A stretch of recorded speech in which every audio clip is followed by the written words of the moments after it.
আসসালামু আলাইকুম ওয়া রাহমাতুল্লাহি ওয়া বারাকাতুহু। আমরা ঢালাওভাবে মনে করি যে একমাত্র ইবলিশ হচ্ছে শয়তান। আসলে কি তাই?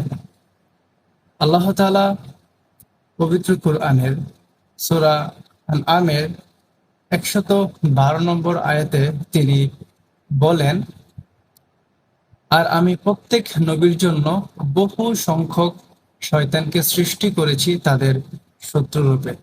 তাদের মধ্যে কতক ছিল মানুষজন থেকে, কতক ছিল জিনদের মধ্যে। কাজেই এই আয়াত থেকে আমরা বুঝতে পারতেছি যে শয়তান হচ্ছে একাধিক, এবং এটাও দিনের আলোর মতো পরিষ্কার যে শয়তান মানুষের মধ্য থেকেও হয়, আবার জিনদের মধ্য থেকেও হয়। কাজেই আমাদের যে ধারণা ইবলিশ মানেই শয়তান, শয়তান মানেই ইবলিশ, এর বাহিরে কিছুই নাই, বিষয়টা একদমই তা না। তো এখন প্রশ্ন হচ্ছে যে মানুষ কখন শয়তান হয়, অথবা জিন কখন শয়তান হয়?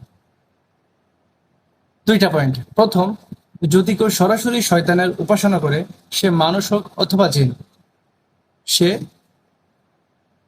নিজেও শয়তান হয়ে যায়। আবার আরেকভাবেও শয়তান হয়, যেমন ধরেন ইবলিশ ঠিক যেই কারণে সে শয়তান উপাধিটা পাইছে, একই কারণগুলো যদি কোনো মানুষ অথবা কোনো জিনদের মধ্যে থাকে, তারাও শয়তানে পরিণত হয়। খুবই সহজ। ধরেন শয়তান কি করছে? শয়তান আল্লাহর অবাধ্য হইছে, আল্লাহকে চ্যালেঞ্জ ছুড়ে মারছে। সে আল্লাহর বান্দাকে দিয়ে কুফর, শিরক, খুন, জিনা, ব্যভিচার এগুলা করাতে চায়। ঠিক একই কারণগুলো যদি কোনো মানুষের মধ্যে অথবা কোনো জিনদের মধ্যে থাকে, তবুও সে শয়তানে পরিণত হয়।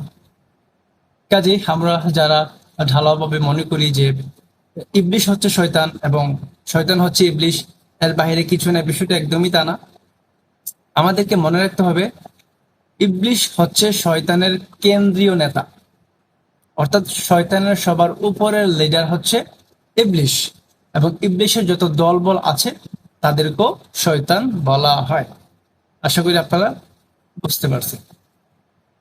আসসালামু আলাইকুম ওয়া রাহমাতুল্লাহি ওয়া বারাকাতুহু।